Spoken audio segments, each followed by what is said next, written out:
Did you know Ash's cousin? During the Pokemon League adventures we meet Richie, a trainer who knows about Pikachu. He, like Ash, is participating in the league. So they are both called for a Pokeball inspection. As was evident, it is a trap by the Team Rocket. So they take all the Pokemon, including Pikachu. Ash and Richie run after the villains, but after chasing them for a while, they lose sight of them.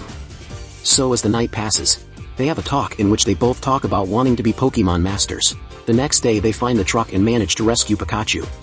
But Team Rocket notices and they start driving.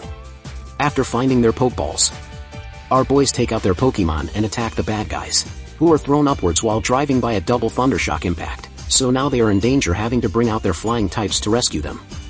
Now at the league it was time for the draw, where we see that Richie already had a place. Now it is Ash's turn, who draws the A3. A number that matches Richie's. Everyone is surprised that now the new friends have to face each other. While our champion was preparing for the match, he receives a call from Richie, who tells him that he wanted to see him in person.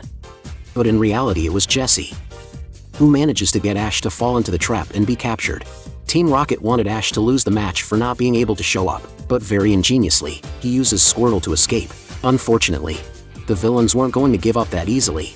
So for a long time, they got to the task of catching Ash, using all kinds of strategies. Finally, Pikachu and Ash managed to reach the stadium thanks to Pidgeotto, but he is very exhausted after the trip. So starting the battle, it is a 3-on-3 in which Squirtle loses against Butterfree for falling asleep and Pikachu against Charmander for being very tired, leaving both trainers with only one Pokemon. It's Pikachu's turn against Charizard, Ash's last resort. As Pikachu cannot do anything to it, Charizard gives up fighting, being disqualified and Richie winning. After feeling bad about being eliminated, Ash decides to go to the stadium to support his friend Richie, who was facing a girl named Asunda, who after a long fight managed to defeat him with her Ivysaur. Distressed, Richie goes to rest in front of a lake. Ash appears to keep him company and have a talk about their future. The two promise to fulfill their dream of being Pokemon Masters until Team Rocket appears, but as always they beat them and go to the closing ceremony of the Indigo League. Once finished, both trainers are left alone in the stadium, saying goodbye and remembering their path up to that moment. To end with Ash excited about all the friends he made along the way.